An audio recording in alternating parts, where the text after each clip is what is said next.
Hello guys and welcome back to best car picks. നമ്മളിപ്പോൾ കുറച്ച് കാലമായിട്ട് കാണുന്നതാണ് സ്കോഡയുടെ രണ്ട് പുതിയ വാഹനങ്ങൾ, അതായത് കുശാക്കും സ്ലാവിയും. ഈ വണ്ടികൾ ഇറങ്ങിയിട്ട് ഇപ്പം ഏകദേശം 3-4 വർഷത്തിന് മുകളിലായി. പക്ഷേ ഫേസ് ലിഫ്റ്റ് കാര്യങ്ങളൊന്നും ഇതുവരെ കിട്ടിയിട്ടില്ലായിരുന്നു. പക്ഷേ രണ്ട് വണ്ടികൾ ഇപ്പോൾ അവർ ടെസ്റ്റ് ചെയ്യുന്നുണ്ട്. ഫേസ് ലിഫ്റ്റ് ഉടനെ തന്നെ വരും എന്ന് നമുക്ക് പ്രതീക്ഷിക്കാം. ഏതായാലും കുശാക്കിൻ്റെ ഫേസ് ലിഫ്റ്റ് ഇതുവരെ അവർ കാണിച്ചിട്ടില്ലെങ്കിലും സ്ലാവിയ കഴിഞ്ഞ ദിവസം നേപ്പാളിൽ അവർ ഈ വാഹനത്തിൻ്റെ ജസ്റ്റ് ഒരു പോസ്റ്റർ പോലത്തെ ഒരു സാധനം ഇറക്കി. അതിൻ്റെ അകത്ത് പുതിയത് പഴയത് എന്നൊന്നും പറഞ്ഞിട്ടില്ലെങ്കിലും അവർ നേപ്പാളിൽ ഈ വണ്ടി ഇൻട്രൊഡ്യൂസ് ചെയ്യുന്നതായിട്ടാണ് പറഞ്ഞിരിക്കുന്നത്. ആൻഡ് അതിൽ കാണിച്ചിരിക്കുന്നത് ആക്ച്വലി ഒന്നെങ്കിൽ പുതിയ സ്ലാവിയാണ്, അല്ലെങ്കിൽ ഒരു വണ്ടി കാണിച്ചപ്പോൾ എന്തോ മിസ്റ്റേക്ക് പറ്റിയിട്ടുണ്ട്. സ്ലാവിയയ്ക്ക് വരെ ഒരു ഒക്ടാവിയ കാണിച്ചു. ഇതിനകത്ത് കാണിച്ചിരിക്കുന്ന വണ്ടി കണ്ടു കഴിഞ്ഞാൽ കറക്റ്റ് ഒക്ടാവിയ ആണെന്നേ പറയുള്ളൂ. നമുക്കിപ്പോൾ കിട്ടുന്ന സെയിം ജനറേഷൻ ഒക്ടാവിയ, അതായത് 4th ജനറേഷൻ ഒക്ടാവിയയുടെ റിയർ ഡിസൈൻ നോക്കുകയാണെങ്കിൽ എക്സാക്ട്ലി ഇതുപോലെ തന്നെ ഇരിക്കും. ഇതാണ് അവരങ്ങ് നേപ്പാളിൽ കാണിച്ച വണ്ടി. ഇൻ കേസ് ഇത് തന്നെയാണ് നമ്മുടെ പുതിയ സ്ലാവിയ ഫേസ് ലിഫ്റ്റ് എങ്കിൽ പറയാതിരിക്കാൻ വയ്യ, ഇതിൻ്റെ ഡിസൈൻ അടിപൊളിയാണ്. പ്രത്യേകിച്ച് നമ്മുടെ ഒരു റിയർ എൻഡിലേക്കൊക്കെ വരുമ്പോഴേക്കും ടെയിൽ ലാംപ്സ് കുറച്ചുകൂടെ മാറ്റിയിട്ടുണ്ട്. ആൻഡ് ഇതിൻ്റെ അകത്ത് അലോയ്സിൻ്റെ സൈസ് കൂട്ടിയതായിട്ട് നമുക്ക് കാണാം. ഇത്രയും കാലം നമുക്ക് 16 ഇഞ്ച് ആയിരുന്നു കിട്ടിക്കൊണ്ടിരുന്നത്. വെർട്ടസും സ്ലാബിയൊക്കെ വന്നപ്പോൾ എല്ലാവരും പറഞ്ഞാണ് കുശാക്കിലും ടൈഗോണിനും 17 ഇഞ്ചില്ലേ, എന്നാൽ പിന്നെ ഇതിൻ്റെ അകത്ത് വേണമെങ്കിൽ കൊടുത്തുകൂടെ, കാരണം ഗ്യാപ്പ് ഉണ്ടല്ലോ എന്നൊക്കെ. പക്ഷേ അവർ കൊടുത്തില്ലായിരുന്നു. ഇനിയിപ്പോൾ എന്തായാലും ഫേസ് ലിഫ്റ്റിൽ ഇത് കണ്ടിട്ട് ഏതായാലും 17 ഇഞ്ച് ആയിട്ട് തന്നെയാണ് തോന്നുന്നത്. ഇതിൻ്റെ സ്റ്റാൻഡ്സ് നല്ല രസമുണ്ട്. ഈ വണ്ടി ഒന്ന് ലോവറും കൂടെ ചെയ്യുകയാണെങ്കിൽ നല്ല പക്ക ലുക്കായിരിക്കും. ഈ 17 ഇഞ്ച് വീൽസിനകത്ത് ലോഡ് സ്റ്റാൻഡ്സും നല്ല പക്ക ആ ഒരു ഷേപ്പിലേക്ക് വരുമ്പോഴേക്കും. അല്ലെങ്കിൽ ഇത് ഇത്തിരി ഗ്രൗണ്ട് ക്ലിയറൻസ് കൂടുതലാണല്ലോ. ഞാൻ വേണമെങ്കിൽ ജസ്റ്റ് പഴയ സ്ലാവിയ ആയിട്ടുള്ളൊരു കമ്പാരിസൺ കാണിച്ചു തരാം. അപ്പോൾ നിങ്ങൾക്ക് ഡിസൈനിൽ കറക്റ്റ് ഒരു ഐഡിയ കിട്ടും. പഴയ സ്ലാവിയ എന്ന് പറയുമ്പം ഇത് ശരിക്കും പറഞ്ഞാൽ ഫേസ് ലിഫ്റ്റിൽ വരുത്തിയിരിക്കുന്ന മാറ്റങ്ങളല്ല ഇതിനകത്ത് വരുത്തിയിരിക്കുന്നത്. അത് ഇങ്ങനെ നോക്കുമ്പം നമുക്ക് തോന്നില്ല. പക്ഷേ നിങ്ങളിപ്പോൾ സൈഡ് പ്രൊഫൈലൊക്കെ നോക്കുകയാണെങ്കിൽ ഇതിൻ്റെ ബാക്കിലത്തെ ക്വാർട്ടർ ഗ്ലാസിൻ്റെ ഒരു ഡിസൈനിൽ വ്യത്യാസമുണ്ട്, സി പില്ലറിൻ്റെ ഡിസൈനിൽ വ്യത്യാസമുണ്ട്, ആൻഡ് മൊത്തത്തിലുള്ള ബോഡി ലൈൻസും കാര്യങ്ങളും എല്ലാം എടുക്കുകയാണെങ്കിലും വ്യത്യാസമുണ്ട്. ഈവൻ എനിക്ക് ഇങ്ങനെ കാണുമ്പോൾ ഡോർ ഹാൻഡിൽസിൻ്റെ ഡിസൈനിലൊരു വ്യത്യാസമുള്ള പോലെ തോന്നും. അത് ചിലപ്പോൾ ക്രോം ഇല്ലാത്തതുകൊണ്ടായിരിക്കും.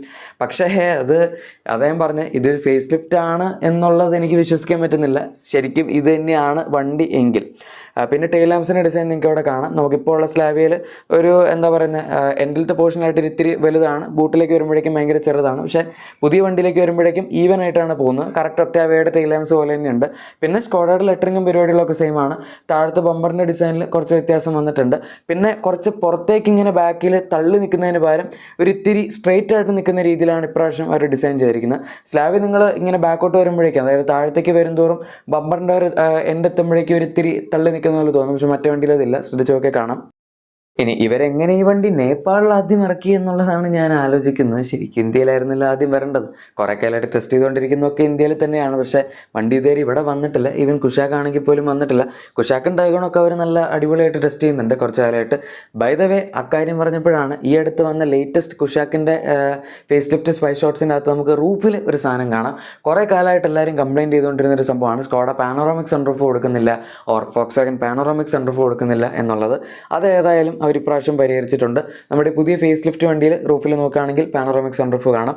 കുശാക്കിലും അതുപോലെ തന്നെ ടൈഗോണിലും വരുന്നതായിരിക്കും. സ്ലാവിയയുടെ കാര്യത്തിൽ എനിക്ക് വലിയ പ്രതീക്ഷയില്ല, കാരണം അതിൻ്റെ അകത്ത് ഒന്നാമത് സെഡാൻ ആയതുകൊണ്ട് റൂഫ് ഏരിയ കുറവാണ്. ഇപ്പോൾ പിന്നെ പാനോറാമിക് സൺറൂഫ് ഒന്നാമത്തെ കാര്യം ഫിറ്റ് ചെയ്യാനുള്ള സ്ഥലമില്ല. രണ്ടാമത്തെ കാര്യം അവർക്ക് അത് കൊടുക്കേണ്ട ആവശ്യമില്ല, കാരണം ആ സെഗ്മെൻറ്റിലാരും പാനോറാമിക് സൺറൂഫ് കൊടുക്കുന്നില്ല. ഈ ഒരു സെഗ്മെൻറ്റിലാണ് പാനോറാമിക് സൺറൂഫിൻ്റെ ഒരു ആർഭാടുള്ളത്. ഓർ ആർഭാടല്ല, ശരിക്കും പറഞ്ഞാൽ എല്ലാ വണ്ടികളും ഇപ്പോൾ പാനോറാമിക് സൺറൂഫ് കിട്ടുന്നുണ്ട്. സിംഗിൾ പെയിൻ സൺറൂഫുള്ള വണ്ടികളൊന്നും ഇപ്പോൾ ഈ സെഗ്മെൻറ്റിൽ ഇല്ല എന്ന് തന്നെ തോന്നുന്നു. സൺറൂഫ് ഉണ്ടെങ്കിൽ അത് ഈ വലിയ പാനോറാമിക് റൂഫ് തന്നെയായിരിക്കും. അതുകൊണ്ട് തന്നെ ഏതായാലും ഫോക്സ്വാഗനും സ്കോഡയും ഇതിനകത്തേക്ക് മാറിയിട്ടുണ്ട്. വളരെ നല്ല കാര്യമാണ്. പിന്നെ കൺഫേം ആയിരിക്കുന്ന ഒരു feature level 2 advanced resistance test ആണ്. അതും അവർ നേരത്തെ പറഞ്ഞിട്ടുള്ള കാര്യമായിരുന്നു. സോ അവർ നേരത്തെ പറഞ്ഞിട്ടുള്ള രണ്ട് കാര്യങ്ങൾ ഈ വാഹനങ്ങളിൽ നമുക്കിപ്പോൾ ടെസ്റ്റിംഗ് ഇതിനകത്ത് കാണാൻ പറ്റുന്നുണ്ട്. പിന്നെ വേറൊരു ചേഞ്ച് ആയിട്ട് പറയാൻ പറ്റുന്നത് കുശാക്കിൻ്റെ ബാക്കിൽ വരുന്ന ലൈറ്റിംഗ് സെറ്റപ്പിലുള്ള വ്യത്യാസമാണ്. അതുപോലെ പുതിയ അലോയ് വീൽസ് വന്നിട്ടുണ്ട് ഈ വണ്ടിയിൽ. ബമ്പറിൻ്റെ ഡിസൈനിൽ ഫ്രണ്ടിലും ബാക്കിലും വ്യത്യാസം ഉണ്ടാകും. പിന്നെ ഇതിൻ്റെ ഫ്രണ്ടിലത്തെ ഡിസൈൻ ആണെങ്കിലും കുശാക്കിൽ നമുക്ക് കുറച്ചുകൂടി സ്ലീക്ക് ആയിട്ടുള്ള ലൈറ്റ്സ് ആയിരിക്കും കിട്ടുന്നത്. അങ്ങനെ കുറച്ച് മൈനർ ആയിട്ടുള്ള ചേഞ്ചസ് ആണ് ഈ വണ്ടിയുടെ ഡിസൈൻ്റെ കാര്യത്തിലൊക്കെ വരുന്നത്. മൊത്തത്തിൽ അത്യാവശ്യം നല്ലൊരു അപ്പീലിംഗ് ആയിട്ടുള്ള ചേഞ്ച് ആയിട്ടാണ് എനിക്ക് പേഴ്സണലി തോന്നിയത്. ഇപ്പോൾ ഈ സ്പൈഡ് പിക്സും സാധനങ്ങളൊക്കെ കാണുമ്പം അതിപ്പോൾ ഇത് മാത്രമല്ല, സ്ലാവയുടെ കേസിലാണെങ്കിലും അങ്ങനെ തന്നെയാണ്. മിനിമൽ ചേഞ്ചസ് ആണ് എങ്കിൽ പോലും ഇപ്പോൾ സ്ലാവയുടെ കേസിൽ എനിക്ക് അത്ര മിനിമലായിട്ട് തോന്നിയില്ല. പക്ഷേ കുശാക്കിൻ്റെ കാര്യത്തിൽ ഇപ്പോൾ ഒരു ടെസ്റ്റ് ചെയ്യുന്ന വണ്ടിയിലെ ചേഞ്ചസ് കുറച്ചധികം മിനിമലാണ്. ഒരുപാടായിട്ടും നമുക്കങ്ങനെ പറയാൻ മാത്രമില്ല. പക്ഷെ എന്നാൽ പോലും അവർ ചെയ്തിരിക്കുന്ന വരുത്തിയിരിക്കുന്നത്. ഇപ്പോൾ ഒരു 3-4 വർഷത്തെ ലൈഫ് സൈക്കിളിനുള്ളിൽ ചെയ്യാൻ പറ്റുന്ന അത്യാവശ്യം നല്ല ചേഞ്ചസ് തന്നെയാണ് വരുത്തിയിരിക്കുന്നത്. പിന്നെ ഇവർക്ക് വേണമെങ്കിൽ ഇതിൻ്റെ അകത്തിന് അഡീഷണൽ ആയിട്ട് 360 ക്യാമറ അങ്ങനത്തെ കാര്യങ്ങളൊക്കെ സ്റ്റോക്ക് കമ്പനിയിൽ തന്നെ കൊടുക്കാമെന്നുള്ളതാണ്. അല്ലാതെ ഇപ്പം വണ്ടി വാങ്ങുന്നതിന് മുന്നേ ഡീലറിൻ്റെ ആക്സറി പോലെ കൊടുക്കുന്നതിന് വരും. ഇപ്പോൾ അവരെങ്ങനെയാണ് ചെയ്യുന്നത്, ചില വണ്ടികൾ നിങ്ങൾക്ക് കാണാൻ പറ്റുമായിരിക്കും, നമുക്ക് മിററിൻ്റെ താഴത്തെ ചെറിയൊരു ക്യാമറയുടെ ഇത് വരുന്നത്, പക്ഷെ അത് ഡീലറിൻ്റെ ആക്സസറിയാണ്. ഇപ്പോൾ ഈ വണ്ടിയൊക്കെ നോക്കുകയാണെങ്കിൽ ടൈഗോണിലില്ല, പക്ഷേ കുഷാക്കിൻ്റെ താഴത്തെ ചെറിയൊരു ബൾജ് ഉണ്ട് മിററിൻ്റെ അവിടെ. സോ അവർ ഫാക്ടറി ഫിറ്റഡ് ആയിട്ട് തന്നെ 360 ക്യാമറ ഇനിയിപ്പം ഫേസ് ലിഫ്റ്റ് വണ്ടികൾ കൊടുക്കും എന്ന് തന്നെ നമുക്ക് വിചാരിക്കാം. നമ്മൾ ഇതുവരെ ഈ ഫേസ് ലിഫ്റ്റ് വണ്ടികളിലൊന്നും ഇൻറ്റീരിയർ കണ്ടിട്ടില്ല ഫോക്സ്വാഗൻ്റെ ഈ വരാൻ പോകുന്ന വണ്ടികളിൽ. പക്ഷേ ഫോക്സ്വാഗൻ ആയതുകൊണ്ടും ഇതൊരു ജസ്റ്റ് ഫേസ് ലിഫ്റ്റ് ആയതുകൊണ്ടും ഒരുപാട് ചേഞ്ചസ് ഇൻറ്റീരിയറിനകത്ത് എക്സ്പെക്റ്റ് ചെയ്യേണ്ട എന്നുള്ളതാണ് എൻ്റെ അഭിപ്രായം. കാരണം ഒന്നാമത്തെ കാര്യം, ഈ വണ്ടിക്കകത്ത് ഇനിയിപ്പം ഇൻറ്റീരിയറിൽ ഒരുപാട് മാറ്റങ്ങൾ വരുത്തേണ്ട ആവശ്യമില്ല. കുറച്ച് ഫീച്ചേഴ്സ് വേണമെങ്കിൽ ഇവർക്ക് കൂടുതൽ ആഡ് ചെയ്യാം എന്ന് മാത്രമേ ഉള്ളൂ. ഇനിയും വലിയ സ്ക്രീൻ ആഡ് ചെയ്യണമെന്ന് ഞാൻ പറയില്ല, കാരണം ഓൾറെഡി 10 ഇഞ്ച് ഉണ്ട്. 10 ഇഞ്ചൊക്കെ നോർമൽ യൂസിന് ധാരാളമാണ്. ഇപ്പോൾ പിന്നെ 12.5 ഇഞ്ച് 14 ഇഞ്ച് 16 ഇഞ്ച് എന്നൊക്കെ പറഞ്ഞ് കമ്പനികളും കയറ്റി പോകുന്നു മാത്രം.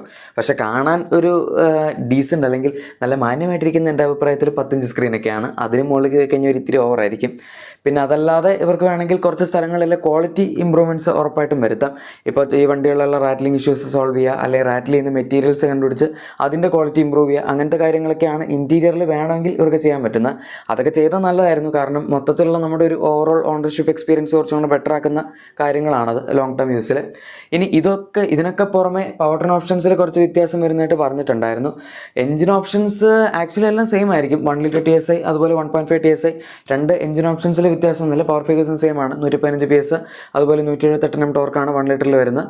6 സ്പീഡ് മാനുവലും 6 സ്പീഡ് ടോക്ക് കൺവെർട്ടറാണ് നമുക്ക് ഇത്രയും കാലം കിട്ടിക്കൊണ്ടിരുന്നത്. പക്ഷേ അതിന് പകരം ഇനിയിപ്പം ഏസിൻ്റെ തന്നെ ഒരു 8 സ്പീഡ് ടോക്ക് കൺവെർട്ടർ യൂണിറ്റ് വരും എന്നായിരുന്നു റൂമേഴ്സ് ഉണ്ടായിരുന്നത്. പക്ഷെ അത് ഇപ്പോൾ ജസ്റ്റ് ഫേസ് ലിഫ്റ്റ് ലോഞ്ച് ചെയ്യുന്ന സമയത്ത് തന്നെ കൊടുക്കില്ല. അതിന് പകരം അടുത്ത വർഷം ഏതെങ്കിലും ഒരു സമയത്തായിരിക്കും അവർ 8 സ്പീഡ് ടോക്ക് കൺവെർട്ടർ ആഡ് ചെയ്യാൻ പോകുന്നതെന്ന് വേറൊരു റൂമർ ഉണ്ടായിരുന്നു. അതുകൊണ്ട് ഈ വർഷം അവസാനം അല്ലെങ്കിൽ അടുത്ത വർഷം ജസ്റ്റ് സ്റ്റാർട്ടിങ്ങിൽ തന്നെ ഫേസ് ലിഫ്റ്റ് വരുമ്പോഴേക്കും 8 സ്പീഡ് ടോക്ക് കൺവെർട്ടർ എക്സ്പെക്ട് ചെയ്യേണ്ട കാര്യമില്ല. പിന്നെ 8 സ്പീഡ് ടോക്ക് കൺവെർട്ടർ വന്നു കഴിഞ്ഞാൽ നമുക്ക് ഗുണം കിട്ടാൻ പോകുന്ന ഫ്യൂൽ എഫിഷ്യൻസിയുടെ കാര്യത്തിലാണ്. കുറച്ചും കൂടെ ലോവർ RPMൽ നമുക്ക് ഹൈ സ്പീഡ്സിൽ ക്രൂസ് ചെയ്യാൻ പറ്റും. ഇപ്പോൾ 100ഒക്കെയാണ് ഓർ 120 നമുക്ക് കേരളത്തിൽ ക്രൂസ് ചെയ്യാൻ പറ്റില്ല. അല്ലെ പിന്നെ പുതിയ നാഷണൽ ഹൈവേയുടെ പണി മൊത്തം തീരണം. അങ്ങനെയാണ് 120 സുഖമായിട്ട് ക്രൂസ് ചെയ്യാം. സോ അങ്ങനെയൊക്കെ ക്രൂസ് ചെയ്യുന്ന സമയത്ത് ആ വണ്ടിയുടെ RPM ഒരു 2000 അല്ലെങ്കിൽ അതിനടുത്തൊക്കെ ആയിട്ടാണ് നിൽക്കുന്നതെങ്കിൽ ഉറപ്പായിട്ടും നല്ല എഫിഷ്യൻസി കിട്ടും. പിന്നെ ഈ എഞ്ചിനും അത്യാവശ്യം ഹൈവേയിൽ എഫിഷ്യൻ്റ് ആണ് പൊതുവേ, 6 സ്പീഡ് ഓട്ടോമാറ്റിക് വെച്ചിട്ടാണെങ്കിൽ പോലും. അപ്പോൾ അത് നല്ലൊരു കാര്യമായിരിക്കും. 1.5 TSIയിൽ പ്രത്യേകിച്ച് ഒരു വ്യത്യാസമില്ല. Same 150 bhp 250 Nm torque, 6 speed മാനുവലും അതുപോലെ 7 സ്പീഡ് ഡ്യുവൽ ക്ലച്ച് ഓട്ടോമാറ്റിക്. ഈ 6 സ്പീഡ് മാനുവൽ ഇടയ്ക്ക് വെച്ച് സ്കോഡ എടുത്ത് കളഞ്ഞായിരുന്നു, കാരണം ആരും വാങ്ങുന്നില്ല എന്ന് പറഞ്ഞിട്ട്. ഇനിയിപ്പോൾ അത് തിരിച്ചു വരുമോ എന്നുള്ളത് അറിയില്ല. പക്ഷേ ഏതായാലും 7 സ്പീഡ് ഡ്യുവൽ ക്ലച്ച് നമുക്ക് കിട്ടും എന്നുള്ള കാര്യം ഉറപ്പാണ്. ഇനി പ്രൈസിങ്ങിൻ്റെ കാര്യം നോക്കുകയാണെങ്കിൽ ഇപ്പോൾ ഈ വണ്ടിയുടെ പ്രൈസിങ് 9.99 lakhs സ്റ്റാർട്ട് ചെയ്ത് 17.7 lakhs വരെയാണ് എക്സ്ഷോറൂം പ്രൈസ് പോകുന്നത്. അത് ആക്ച്വലി അത്യാവശ്യം നല്ലതാണ്. കാരണം നമ്മൾ പൊതുവേ കോമ്പറ്റീഷൻ വെച്ച് നോക്കുമ്പം ഓൾമോസ്റ്റ് കമ്പയറബിൾ ആണ്, ഓർ കൈൻഡ് ഓഫ് ചീപ്പാണെന്ന് വേണമെങ്കിൽ പറയാം. വെർട്ടസ് കുറച്ചും കൂടെ എക്സ്പെൻസീവ് ആണ്, വെർണയും കുറച്ചും കൂടെ എക്സ്പെൻസീവ് ആണ്. വെർണയിൽ പിന്നെ കുറച്ചുകൂടെ ഫീച്ചേഴ്സ് ഉണ്ട്. പിന്നെ എഞ്ചിന് 1.5 ടർബോ എടുക്കുകയാണെങ്കിൽ കുറച്ചും കൂടെ പവറും ഉണ്ട് എന്ന് നമുക്ക് പറയാം. സോ അത് വലിയ കുഴപ്പമില്ലാത്തൊരു നല്ല ചോയ്സാണ്. ആക്ച്വലി അതിനും ഫേസ് ലിഫ്റ്റ് വരുന്നുണ്ട്. സോ പൊതുവേ ഈ സെഗ്മെൻറ്റിൽ നമുക്ക് കൂടുതലും ഇനിയിപ്പോൾ ഫേസ് ലിഫ്റ്റ് കാണാൻ പറ്റും. കാരണം face lift, Slavia face lift, even Virtus face lift ആണെങ്കിൽ ടെസ്റ്റിംഗ് തുടങ്ങിയിട്ടില്ല, പക്ഷേ അധികം വൈകാതെ തന്നെ തുടങ്ങുമായിരിക്കും. സോ ഗൈസ്, ഇതാണ് നമ്മുടെ ഇന്നത്തെ വീഡിയോ. എന്താണ് നിങ്ങൾക്ക് ഇതിനെപ്പറ്റി പറയാനുള്ളത് താഴെ കമൻസിൽ പറയാം. പിന്നെ നിങ്ങളുടെ എക്സിസ്റ്റിംഗ് വാഹനങ്ങൾക്ക് എന്തെങ്കിലും ആക്സറീസോ ക്ലീനിങ് പ്രൊഡക്ട്സ് ഒക്കെ ആണെങ്കിൽ നമ്മുടെ ഡിസ്ക്രിപ്ഷൻ അല്ലെങ്കിൽ പ്രൊഡക്ട്സ് ചെക്കൗട്ട് ചെയ്യുക. വീഡിയോ ഇഷ്ടപ്പെട്ടെങ്കിൽ ഉറപ്പായിട്ടും ലൈക്കും സബ്സ്ക്രൈബും ഷെയറും കൂടെ ചെയ്ത് നമ്മളെ സപ്പോർട്ട് ചെയ്യുകയാണെങ്കിൽ വളരെ നല്ലതായിരിക്കും. Thank you for watching my video. നമുക്ക് മറ്റൊരു വീഡിയോയിൽ കാണാം. അതുവരെ ഗുഡ് ബൈ.